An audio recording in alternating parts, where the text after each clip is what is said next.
혹시 여러분들 귀 캔들링이라고, 이어 캔들링이라는 거 혹시 들어보셨습니까? 이어 캔들링이 뭐냐면, 사진 한번 잠깐 보여주시면 이렇게 하는 거예요. 이게 뭐냐면 한마디로 말하면 귀지를 제거하는 겁니다. 이게 저게 원형으로, 그러니까 어떻게 보면 원추처럼 이 종이 또는 이 캔들을 이렇게 만들어 가지고 이렇게 뾰족한 데를 귀에다 대고요. 이렇게요. 그 다음에 이 끝에다가 불을 붙이면 압력이 생겨가지고 귀에 있던 귀지가 바깥으로 빠져나간대요. 그래서 제가 이거를 언제 알게 됐냐면은 1999년에 이제 처음 이거를 알게 됐어요. 제가 신학교를 다닐 때 저희 학교에 이제 제가 소속돼 있는 선교회가 있었는데 매년 여름마다 또는 겨울에도 전도 여행을 갔습니다. 특별히 이제 섬 쪽에 전도 여행을 가서 그 섬에 보면은 교회는 있지만 이제 우리 교회도 마찬가지지만 청소년 사역자가 없는 데들이 많잖아요. 그러니까 그런 곳에 가가지고 교회들을 다 모아서 아동부는 성경학교를 해주고 이 청소년부는 그 아이들을 위해서 수련회를 해주고 어른들을 위해서 부흥회를 이렇게 집회를 인도하고 하는 그런 것들을 했습니다. 그러니까 전도사들 한 4, 50명이 내려가가지고 같이 이렇게 팀을 나눠가지고 그걸 다 하고 하는데 어느 날 한 전도사님이 이 귀지 제거하는 민간요법이 있다는 거예요. 그래서 그걸 가르쳐 주겠다고 그러면서 이제 이거를 설명을 해주면서 이제 그 자원할 사람을 뽑았습니다. 근데 이 불을 붙인다니까 무서워가지고 아무도 자원을 못했는데 이 전도사님의 강압에 못 이긴 착한 전도사님 한 분이 이제 누운 거죠, 저렇게. 그래가지고 불을 붙였는데 진짜 귀지가 엄청나게 빠져나오는 거예요. 우리가 귀지, 이게 귀이개로 빼는 거랑은 상상도 할 수 없을 정도의 양이 막 빠져나오는데, 야, 우리 속에 그렇게 때가 많았나 그런 생각이 들 정도로 얘기를 합니다. 이게 실제로 저런 스파나 여러 곳에서 저걸 한다 그래요. 미국에서도 저 캔들을 판대요. 돈 주고 사는데, 어쨌든 이걸 하고 사람들이 막 한 사람이 너무 잘 되니까 처음에 두려워 떨던 사람들이 막 다 줄을 서가지고 받겠다고 해가지고 오랜 시간 동안 여러 사람들이 이제 시술을 받은 거죠. 어떻게 보면 받고 나가지고 다들 좋다고 막 기분도 상쾌해지고 머릿속이 맑아지는 것 같고 뭐 별의별 칭찬을 다 했습니다. 그리고 이제 전도여행을 마치고 돌아와서 그 다음 주에 이제 모인 거예요. 다시 이제 이 전도여행이 어떻게 잘 맞춰졌나 평가를 하기 위해서 다 모였는데 이거를 귀 캔들링을 한 사람들이 다 귀가 이상하대요. 뭔가 이렇게 좀 멍멍한 것 같기도 하고 뭐 물소리가 들리는 것 같기도 하고 다 그러는 거예요. 그래가지고 이상하다 그래서 그 다음 달에 이제 저희 정기 모임이 있어서 모였더니 다들 하는 말이 이비인후과를 갔다 왔는데 귀가 화상을 입어가지고 다 염증이 생겨가지고 막 물이 찬 거예요. 그러니까 제가 이거를 이제 생각이 나가지고 인터넷을 찾아봤더니 의사 선생님들이 이거를 이제 논문으로도 막 써가지고 한 게 있더라고요. 위험하다는 거죠. 어떤 여인이 이제 그 섬에 리조트에 이제 놀러 갔다가 누가 추천을 해서 했는데 이게 지금도 보셔서 알겠지만 이렇게 누워 있는데 이렇게 세웠으니까 저기 초를 태우니까 촛농이 속으로 떨어져서 고막에 이게 붙어버린 거예요. 제거 수술을 못했다 그래요. 어떤 사람은 나중에 보니까 이게 귀지만 빨려 들어가는 게 아니라 고막까지 빨려 들어가가지고 그랬다는 일들이 이렇게 나오는 걸 보게 되는 거죠. 그러니까 여러분들 우리가 알고 있는 이런 민간요법 중에서 잘못 알고 있는 상식이나 또는 이거를 원래 전문가가 해야 되는데 나도 할 수 있겠지 하는 마음으로 했다가 문제가 되는 경우가 굉장히 많은 걸 볼 수가 있습니다. 요즘 한국에 문제가 되는 것 중에 하나는 자기 질병에 대한 자가진단입니다. 인터넷에 자기가 있는 이 질병 증세를 쳐보면은 다 나오는 거예요. 그런데 이게 의사 선생님들이 올린 거면 그나마 안 돼. 의사 선생님이 올린 게 아니라 너나 나나 내가 경험한 것들 막 다 올리거든요. 뭘 먹었더니 낫더라. 뭐 옛날에 뭐 그런 얘기도 있잖아요. 뭐 무좀 있는 사람 뭐 식초에 발 담그면 낫는다. 굉장히 끔찍한 행동인데 그런 것들을 우리가 막 민간요법이라고 하도 많이 들어가지고 그런 걸 한단 말이에요. 근데 그런 게 굉장히 문제되는 일들이 많이 나타나는 것을 볼 수가 있습니다. 실례로 최근에 1월 20일, 지난 1월 20일입니다. 이런 일이 있었다고 합니다. 부산에 어떤 엄마가 그러니까 33살 난 엄마인데 이 엄마가 자기 딸 8살짜리 딸을 목 졸라 숨지게 하고 자기가 자살을 했어요. 그래서 왜 그런가 알아봤더니 이 엄마가 유서에다가 뭐라고 남겼냐면 우리 아이가 이 아토피가 있었다 그래요. 이 아토피가 있어가지고 이 아이에게 스테로이드제를 이렇게 발랐는데 이 스테로이드제를 아마 많이 쓰면 그 쿠싱 증후군이라는 것이 걸린다고 누군가가 이제 인터넷에다가 올린 거예요. 근데 쿠싱 증후군의 증세가 이 아이 몸에 이제 나타난 거죠. 그러니까 이 엄마가 내가 우리 아이가 아토피로 괴로워하는데 내가 또 실수해서 우리 아이가 더 질병이 심해졌구나 하는 자책감 때문에 너무 괴로워하는 아이도 죽이고 자기도 죽은 거예요. 그런데 나중에 경찰들이 알아보니까 이게 인터넷에 떠도는 잘못된 이 자료를 엄마가 읽고서 그렇게 한 거죠. 그래서 저는 그렇게 생각해 보는 겁니다. 만약에 이 엄마가 피부과에 아이를 한 번만이라도 데려갔다면 아마 이런 일은 없었을 거예요. 근데 사람들이 하는 얘기만 듣고 잘못된 지식과 정보를 가지고 행동을 하니까 잘못된 결과가 나오는 거죠. 우리도 그럴 때를 많이 경험해 보지 않습니까? 바른 지식이 아닌 잘못된 지식을 가지고 어떤 일을 해서 그것으로 인해서 잘못된 결과를 얻게 되는, 또는 무지해서 우리가 그걸 모르고 있어서 실수한다거나 이럴 때가 있지 않습니까? 근데 그러한 부분들 때문에 많은 사람들이 곤란을 겪을 때가 있다는 거죠. 신앙에 있어서도 마찬가지입니다. 우리가 바른 지식을 가지고 신앙생활을 하지 않으면 잘못된 신앙의 습관이나 잘못된 신앙의 모습을 가질 수 있습니다. 때로는 우리가 너무 무지하면 하나님에 대해서도 오해할 수가 있는 거죠. 다른 종교 이렇게 비방하는 건 아니고요. 다른 종교나 하나님을 온전히 알지 못하는 사람들의 이유가 뭡니까? 첫째는 하나님 모르기 때문에 그렇습니다. 하나님 싫다 이런 게 아니고 모르니까 그러는 거예요. 근데 이단에 빠지는 사람들은 또 왜 그럽니까? 잘못 알고 있어서 그런 겁니다. 그러니까 우리가 바른 신앙의 지식을 가지고 있는 것이 굉장히 중요하고, 또 누군가에게 그것을 가르칠 때도 바르게 가르쳐 주는 것이 매우 중요한 거죠. 잘못된 걸 가르쳐 주면 잘못된 거를 듣고 누군가가 피해를 볼 수가 있는 거예요. 그렇기 때문에 우리가 신앙에 있어서도 바른 지식을 소유하는 것뿐만 아니라 바르게 전할 수 있는 것이 굉장히 중요합니다. 우리가 호세아서를 읽어보면 이런 말씀이 나옵니다. 4장 1절에 이 땅에는 지식도 없고 인애도 없고 하나님을 아는 지식도 없다 이렇게 얘기합니다. 6절에는 뭐라고 말씀하시냐면 내 백성이 지식이 없으므로 망한다 이렇게 말씀하세요. 하나님의 사람들이 하나님을 아는 지식이 없으면 오히려 그것이 더 큰 문제를 일으킬 때가 있다는 거죠. 하나님을 아는 지식을 가지고 있다는 것은 굉장히 중요한 것입니다. 오늘 본문에 하나님을 아는 지식이 없는 이들에게 하나님이 어떤 분이신가를 설명하는 그 바울의 설교가 나옵니다.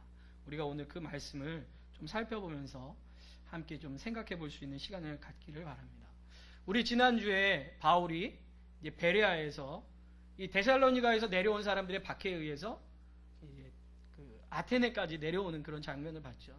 한 320km, 약 200마일 되는 거리를, 사실은 육로로도 갈 수 있지만 그곳이 산악지대이기 때문에 많은 사람들이 당시에 육로를 통하지 않고 배를 타고 해로로 주로 다녔습니다. 그래서 많은 성서학자들은 아마 이 바울도 배를 타고 갔을 것이다 이렇게 보고 있습니다. 어쨌든 이 아테네로 내려간 이 바울은 지난주에 설교 말씀에서도 말씀드렸지만 바로 복음을 전하진 않았습니다. 아마 그가 처음에 환상을 받았던 내용이 마케도니아 지역이었기 때문에 그의 생각에는 언제쯤 마케도니아로 다시 돌아갈 수 있을까? 또는 같이 사역했던 실라와 디모데가 아직 내려오지 않았기 때문에 그들을 통해서 마케도니아 지역, 특히 베레아 지역이 지금 어떻게 되고 있는가, 또 데살로니가 지역에는 믿는 자들이 어떻게 잘 지내고 있는가 굉장한 궁금증을 가졌는지도 모르겠습니다. 그러다 보니까 복음을 전할 생각보다는 그들을 기다리고 있다가 그 소식을 들어야 되겠다는 생각이 아마도 더 강했던 것 같습니다. 그래서 성경 말씀을 보면 평소에는 이 바울이 바로 가면 유대 회당부터 복음 전하고 이방인에게 복음 전하고 하는데 그런 장면이 나오지 않고 그들을 기다리고 있었다 이렇게 얘기하죠. 어쨌든 바울은 그곳에서 기다리고 있다가 한 가지를 보게 됩니다. 그게 뭐냐면 우상인 거예요. 처음에는 우상을 뭐 여기 있을 수도 있겠지. 이방인 지역이고 원래 우상을 섬기던 지역이니까 있을 수도 있겠지 했는데 자세히 관찰해 보니까 어때요? 우상이 완전히 뒤덮고 있는 동네인 거예요. 원래 아테네라는 도시 이름 자체가 그리스 신화에 나오는 아테나라는 신을 섬기는 지역이다라는 것입니다. 그 사람들이 가지고 있던 신화 중에 이런 게 있습니다. 이 아테나는 지혜의 여신이라고도 이야기하고 전쟁의 여신이라고도 이야기하며 공예의 신이라고도 이야기합니다. 이렇게 만드는 공예의 신이라고도 이야기합니다. 그러니까 제우스의 딸로 알려져 있는데 이게 제우스의 어떤 여인이 낳은 것이 아니고 제우스의 머리에서, 그래서 지혜라 그래요. 머리에서 이렇게 뛰쳐나온 게 성인의 모습으로 딱 나온 거예요. 근데 이 여인과 포세이돈이라는 바다의 신이 있는데 이 두 신이 이 아름다운 그리스의 아테네를 보면서 누가 소유할까를 이제 내기를 합니다. 그러다가 야, 우리끼리 결정하지 말고 이 아테네 시민이, 그때 당시에는 아테네는 아니었겠지만 이 동네 시민들이 좋아할 만한 것을 갖다 줘서 그들이 원하는 사람을 이 지역이 다스리도록 하자. 원하는 사람이. 그렇게 해가지고 지혜의 여신은 딱 보니까 이 지역이 물도 깨끗하지 않고 이 사람들을 위해서 뭘 준비해 줄까 하니까 올리브가 너무 좋다라는 생각이 들어서 올리브를 갖다 줬다 그래요. 포세이돈은 바다의 신이잖아요. 그래서 짠물을 갖다 줬다 그래요. 바닷물을. 그러니까 누구를 택했겠습니까? 열매도 먹을 수 있고 기름도 쓸 수 있고 그러한 올리브를 가져다 준 이 아테나라는 신을 섬기게 된 거죠. 그래서 그 지역이 이제 아테네라는 도시가 됐다 그럽니다. 그러니까 어떻게 보면 아테네라는 여신을 섬긴 거는 당연할 수 있는데 단순히 그 여신만을 섬긴 것이 아니고 지역 전체가 아까도 말씀드린 것처럼 우상으로 덮여있는, 바울의 표현으로 이야기하면 우상에 깔려있는 도시가 아테네인 거예요. 충격을 받은 겁니다. 사단의 권세에 묶여있는 이 도시를 보니까 분함을 이길 수가 없는 거예요. 이건 그 사람들에 대한 분함이 아니고 영적으로 눌려있는 그들을 보는 아픈 그런 마음이죠. 그 마음을 가지고 이제 어떻게 하냐면 복음을 전하기 시작합니다. 그래서 회당에 들어가서 사람들과 서로 변론하고 또 저자에 가서 오고 가는 사람들에게 예수님에 대해서 쟁론합니다. 지난주에 에피쿠로스와 스토아학파 사람들과 이야기했다 그랬잖아요. 그들에게 이제 복음을 전했는데 바울은 복음을 전한다고 전했는데 그 사람들은 잘못 알아듣기 시작했어요. 그래서 어떻게 생각했냐면 이방신을 섬기는 그냥 한 사람으로 여기게 된 겁니다. 근데 이 사람이 계속 하다 보니까 이 사람들이 궁금해지기 시작한 겁니다. 아니 저 녀석은 도대체 뭐길래 저렇게 매일 저자를 다니면서, 성경에도 나와 있잖아요. 날마다 그랬으니까 매일 어떤 사람 이방인이 나와가지고 예수를 전하고 부활을 전하는데, 사실 그리스 사람들이 이 부활을 뭘로 이렇게 접했냐면요, 그 신의 이름이라고 생각했어요. 누군가 다시 살아나는 걸로 생각한 게 아니고 부활이라는 헬라어 단어를, 그게 똑같은 사람의 이름이거든요. 그러니까 신의 이름이 예수라는 신과 이 부활이라는 신이 있구나, 그래서 그 신을 전하는 사람이구나, 이렇게만 생각한 거예요. 그러니까 말쟁이라고 얘기하는 거예요. 근데 어느 날 이 사람들이 이 바울을 오늘 성경 말씀을 보면 붙잡아다가 데려가기 시작합니다. 이 붙잡다라는 표현은 그냥 이렇게 손 끌고 한번 갑시다 이런 게 아니에요. 강제 연행했다는 뜻입니다. 너 지금 얘기하는 게 뭐야? 한번 가서 얘기해봐. 그리고 사람들이 많은 곳으로 끌고 갔는데 거기가 어디냐면 아레오바고입니다. 아레스라는 전쟁의 신, 그 사람의 이름을 붙인 파코스, 언덕이라는 말입니다. 그러니까 아레스 신이 다스리던 언덕, 그의 언덕인데 이 아레오바고라는 곳은 의회가 있던 지역입니다. 뿐만 아니라 이 아레오바고라는 이름 자체가 의회예요. 그래가지고 그곳으로 끌고 가서 그 한가운데 세우고 이제 네가 얘기하는 것을 한번 가르쳐줘라 이렇게 얘기하는 거죠. 오늘 성경 말씀에 이렇게 얘기하지 않습니까? 붙들어가지고 아레오바고로 가며 말하기를 우리가 너의 말하는 이 세교가 무엇인지를 알 수 있겠느냐? 네가 말하는 교가 뭔지 우리에게 좀 가르쳐줘라 이렇게 얘기하는 거죠.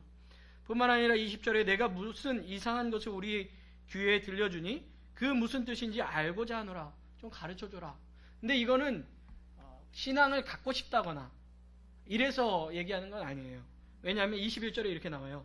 모든 아덴 사람과 거기서 나그네 된 외국인들이 가장 새로 되는 것을 말하고 듣는 이외에 달리는 시간을 쓰지 않음이더라. 그러니까 그들이 맨날 보내는 시간이 뭐냐면 남 얘기 듣고 뭐 새로운 게 나왔다 그러면 이렇게 찾아다니는 거죠. 마치 그 여자분들이 신상품 나왔다 그러면 이렇게 찾아다니면서 뭐가 좋은가 이렇게 보는 것처럼 말이죠. 남자들도 그러지 않습니까? 전자제품이나 뭐 낚시 좋아하시는 분들은 낚시용품 뭐가 좋다 그러면 이렇게 그냥 우르르 가서 한번 이렇게 보고 그러는 것처럼 이 사람들도 늘 관심이 어떤 새로운 지식에 관심이 있었기 때문에 그것을 전하는 사람이 있다고 하니까 그를 끌어다가 그럼 무슨 얘기를 하나 한번 들어보자 하고 이제 듣기 시작하는 거죠. 이제 바울이 얘기를 하는 겁니다. 사람들 가운데 서서 이렇게 말합니다. 아덴 사람들아, 너희를 보니 범사에 종교성이 많도다. 좋게 말해서 종교성이 많다는 거지, 쉽게 말해서 보니까 야 니네 왜 이렇게 미신을 이렇게 잔뜩 믿냐, 이 얘기랑 똑같은 거예요. 내가 너희를 보니까 종교성이 너무 많구나. 내가 두루다니며 너희의 위하는 것을 보다가 너희들이 섬기는 신들을 보니까 그런 얘기를 하는 거예요. 알지 못하는 신에게라고 새긴 단도 보았느라, 이렇게 얘기해요. 이게 이제 어떻게 해서 나오게 됐냐면은 그 지역 자체가 우상을 많이, 그러니까 신을 많이 섬긴다 그랬잖아요. 어느 날 아테네에 역병이 돌았습니다. 그 역병이 돌았는데 자기들이 믿는 모든 신들의 신전에 가서 다 제사를 지낸 거예요. 혹시 누가 했는지 모르니까. 제우스한테 가서 절했는데 안 고쳐져요. 혹시 아테네 여신이? 그 아테네 여신한테 갔더니 안 돼요. 그럼 포세이돈이? 그 포세이돈한테 갔는데 안 돼요. 아레스가? 뭐 이러면서 다 돌아다녀 본 거예요. 근데 안 되는 거예요. 그때 당시에 그 지역에 있던 현자, 지혜로운 한 사람이 양떼를 쭉 이끌고 저 마당에, 넓은 마당에다가 재단을 쌓고 양을 잡아서 알지 못하는 그 신이 누구신지는 모르시오나 고쳐주십시오. 이 역병 그쳐지게 해주십시오. 그랬더니 그쳤대요.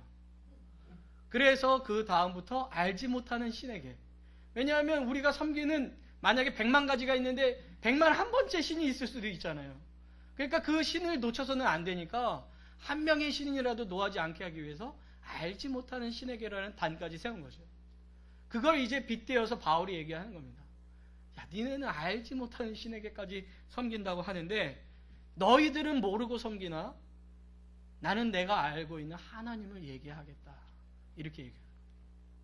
그러니까 여러분, 세상에 많은 사람들이요, 종교를 갖는데 모르고 섬기는 사람들이 너무너무 많은 거예요. 그러니까 한국도 옛날에 어떻게 절했습니까? 아침에 정한수를 떠놓고 목욕제게 한 후에 하얀 소복을 입고 머리를 반듯하게 묶고 손을 빌면서 합니다.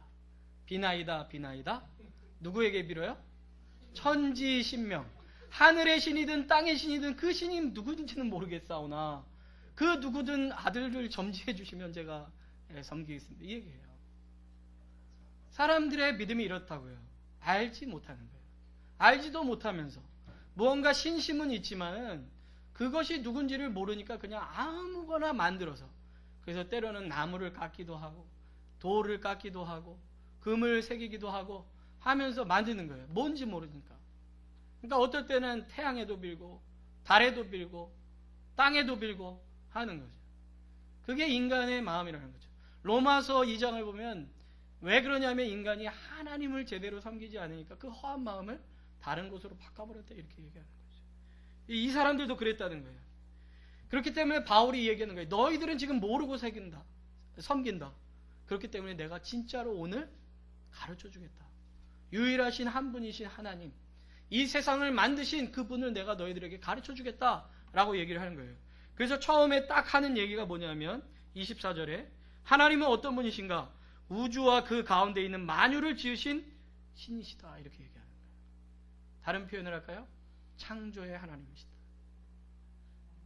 제가 지난주에도 말씀드렸지만 에피크로스 학파 사람들은 신이 없다고 생각했습니다. 신이 있어도 저 멀리 있어가지고 우리를 간섭할 수 없는 그런 신이라고 생각했어요. 인간은 우연히 만들어진다고 생각했습니다. 스토아 학파는 이 범신론이에요. 범신론은 기본적으로 모든 게 다 신처럼 느껴지는, 그래서 자연이 마치 신인 것처럼 생각합니다. 그래서 이거는 약간 좀 힌두교랑 비슷한데, 자연이라는 게 생겨났다가 죽었다가 생겨났다가 죽었다가 생겨났다가 죽는 사이클로 계속 되는 것처럼 인생이라는 것도 우연히 생겨났다가 죽었다가 생겨났다가 죽었다가 생겨났다 죽었다 하면서 역사가 발전해 나간다는 거예요. 마치 진화론이 살짝 섞여 있는 듯한 그런 느낌이죠. 그래서 유물론적인 사고를 갖고 있는 사람들이었습니다. 그런데 바울은 그들을 향해서 분명하게 반박하는 거예요. 아니다. 이 세상의 모든 것은 우연도 아니고 자연에 의해서 생겨났다 죽어가는 것도 아니고 하나님께서 창조하신 것이다 라고 이야기를 하는 거죠. 그래서 그분은 손에 지으신 전에 계시는 분도 아니고 인간이 만들어서 섬겨야 되는 그런 분이 아니다라고 이야기를 하고 있는 것입니다. 두 번째로 뭐라고 얘기하냐면 하나님은 만민에게 생명과 호흡과 만물을 주시는 분이시다 이렇게 얘기합니다. 인간의 생명이 어디서부터 왔는가? 만물의 생명이 어디서부터 왔는가? 하나님께로부터 왔다는 거죠. 인간을 창조하신 분이 누구신가? 하나님이시라는 거예요. 그 얘기를 하면서 26절에 인류의 모든 족속이 그래서 한 혈통으로 만들어졌다라는 거죠. 그때 당시만 해도 신의 개념은요, 지역 신의 개념이에요. 국가 신의 개념입니다. 그래서 전쟁을 하면 싸우고 나서 우리가 이기잖아요. 그럼 우리 신이 더 센 거예요. 와, 우리 신이 세서 우리를 이기게 해줬다 이런 생각하고 있었어요. 아니라는 거죠. 모든 세상이 하나님이 만드셨고 그곳에 있는 모든 인류가 하나님의 손에 의해서 만들어진 자들이고 그들에게 생명을 주신 분도 하나님이시고 그들의 인생을 주관하시는 분도 하나님이시다. 그 얘기를 하는 겁니다. 멀리 저쪽에 신이 있어가지고 간섭도 안 하고 무관심하게 있는 게 아니라 역사 속에 계시면서 그 역사를 주관하시고 우리의 삶 가운데 함께 해주신다라는 것을 바울이 이야기하는 거죠. 그런데 그것을 이야기하는 것을 약간 이 그리스 사람들의 철학과 사상을 가지고 이제 이야기를 하고 있는 것을 볼 수가 있습니다. 그러면서 이렇게 얘기해요. 사람들이 옛날부터 뭔가 신심이 있어가지고 더듬어 뭔가 느끼게 하게는 해줬다. 그래서 사람들이 더듬어 가려고 했지만 완전히 하나님을 알 수는 없었다. 그렇기 때문에 하나님께서 이제는 이 시대에는 완전히 알 수 있도록 해주셨다 하는 얘기를 이제 하게 됩니다. 그러면서 한 얘기가 뭐냐면 30절에 알지 못하던 시대에는 하나님이 허물지 아니하셨거니와 이제는 어디든지 사람을 다 명하여 회개하라. 하나님께 돌아와라. 이렇게 말씀하셨다는 거죠. 왜냐하면 31절에 정하신 사람으로 하여금, 이 사람은 누굴까요? 예수 그리스도입니다. 하나님께서 이 땅에 보내주신 예수 그리스도로 하여금 천하를 공의로 심판하는 날을 작정하셨다는 거예요. 이 세상이 영원히 있는 것이 아니고 언젠가는 하나님의 심판대 앞에 설 날이 있는데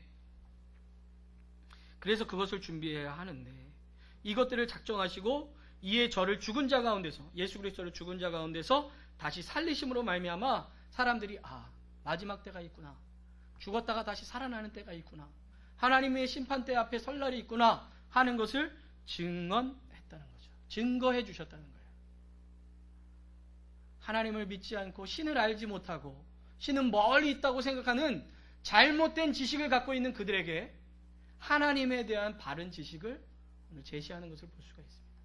분명 바울은 그들에 의해서 억지로 끌려간 것 같지만 하나님께서 바울을 통해서 많은 아테네의 시민들 한가운데서 복음을 전할 수 있는 기회를 주셨고 바울은 그 기회를 놓치지 않고 자기가 믿고 자기가 알고 있는 하나님, 창조의 하나님, 다스리시는 하나님, 예수 그리스도를 통해서 구원하기를 원하시는 하나님, 그리고 언젠가는 그 안에서 심판받게 될 것을 분명하게 선언한 것을 오늘 성경은 우리에게 이야기해주고 있는 겁니다. 여러분, 마태복음 28장 19절과 20절을 예수님의 최후의 명령이자 대사명이라고 이야기를 합니다. 그런데 그 대사명의 20절에 뭐라고 나오냐면 내가 너희에게 분부한 모든 것을 가르쳐 지키게 하라 이렇게 말씀하셨습니다. 여러분, 내가 분부한 모든 것을 가르쳐 지키려면 어떻게 해야 됩니까? 예수님이 분부한 것을 알아야 되잖아요. 그렇죠? 그렇기 때문에 바울과 이 사복음서를 쓴 저자들은 예수님께서 행하셨던 일들을 기억했다가 그것을 교회들에게 전해주는 겁니다. 단순히 그들로 하여금 예수 믿고 구원받는 것으로 그쳐진 것이 아니고 예수 믿고 구원받은 자가 이 땅을 어떻게 살아가야 될지, 하나님의 말씀을 어떻게 이 땅 가운데 행하며 살아가야 될지를 서신서와 복음서를 통해서 가르쳐 준 거예요. 왜냐? 바른 지식이 없이는 올바른 믿음 생활을 할 수 없고 무지한 상태로 예수님을 온전히 따라갈 수가 없기 때문이죠. 그래서 요한복음 17장 3절을 보면 이렇게 나옵니다. 영생이란, 영생이 뭘까요? 이렇게 나옵니다. 영생은 유일하신 참 하나님과 그의 보내신 자 예수 그리스도를 아는 것이다. 우리는 보통 영생 그러면 영원히 죽지 않는 걸 단순히 이렇게 생각하는데, 그 영원히 죽지 않기 위한 시작이 무엇이냐? 참 하나님과 예수 그리스도를 아는 것이라고 이야기하는 거죠. 이것을 알고 믿을 때 우리가 온전한 영생을 누리는 삶을 살아갈 수 있다라는 것을 이야기하고 있습니다. 그래서 바울과 예수 그리스도의 제자들은, 그리고 지금까지 믿음의 사람들은 이것을 알기 위해 힘썼고 가르치기에 힘썼다는 거예요. 여러분, 만약에 오늘 누군가가 여러분에게 나는 예수님을 아는 지식이 없습니다. 근데 알고 싶습니다. 당신이 내게 알려주십시오 라고 이야기한다면 여러분들은 얼마나 바른 지식을 가지고 그들에게 복음을 전해줄 수 있겠습니까? 뿐만 아니라 우리에게 주신 사명이 이 제자들과 동일하게 우리 주변에 아직 예수님을 모르고 바른 지식을 가지지 못하는 자들에게 전하라고 주님께서 명령한 것입니다. 그것을 실천하기 위하여 우리는 얼만큼 주님에 대한 바른 지식을 가지고 있습니까? 한번 생각해 볼 수 있었으면 좋겠어요. 오늘 어쩌면 이 그리스, 아테네 사람들이 바울에게 질문했던 것처럼 예수 그리스도가 무엇인지 알 수 있겠냐? 이렇게 물어볼 수 있을 겁니다. 그럴 때 여러분들이 그냥 우리 교회 나와서 우리 목사님한테 들으십시오 이렇게 얘기할 수도 있겠죠. 그러나 그 사람은 바로 여러분에게 그 얘기를 듣고 싶은 겁니다. 그럴 때 그것을 가르쳐 줄 수 있는 여러분이 되셨으면 좋겠어요. 여러분들, 제가 자주 얘기하는데 이단들은요, 예수님 안 믿는 사람들한테 전도 잘 안 합니다. 꼭 교회 표말 달려있는 데를 와서 전도를 합니다. 그럼 교회에 다니는데 왜 왔냐 이렇게 얘기하면 당신에게 정확하게 뭔가를 가르쳐 준다고 그 사람들이 얘기를 합니다. 이단들이. 그러면서 우리가 잘 읽지 않는 어떤 한 부분에서 글을 빼가지고 가르쳐 줍니다. 그러면요, 많이 넘어가요. 왜 그럴까요? 복음에 대한 확실한 지식이 없기 때문에 그렇습니다. 저는 이 시대의 그리스도인들이, 그리고 지금을 살아가는 저와 여러분들이 하나님을 향한 바른 지식이 있어야 된다고 믿습니다. 그리고 그것을 알기 위해 힘써야 된다고 믿습니다. 뿐만 아니라 우리 주변에 그 바른 지식을 갖지 못한 자들에게 전해줄 수 있어야 한다고 믿습니다. 저 여러분들이 그 사명을 온전히 감당할 수 있게 되기를 바랍니다. 오늘 무엇인지 알 수 있겠느냐라고 물어보는 바울이 그들에게 하나님은 이런 분이다 라고 전해주었던 것처럼, 누군가가 여러분들에게 예수 그리스도를 알고 싶을 때 그 예수 그리스도를 전할 수 있는 그런 저와 여러분들 다 될 수 있게 되기를 주님의 이름으로 축원합니다.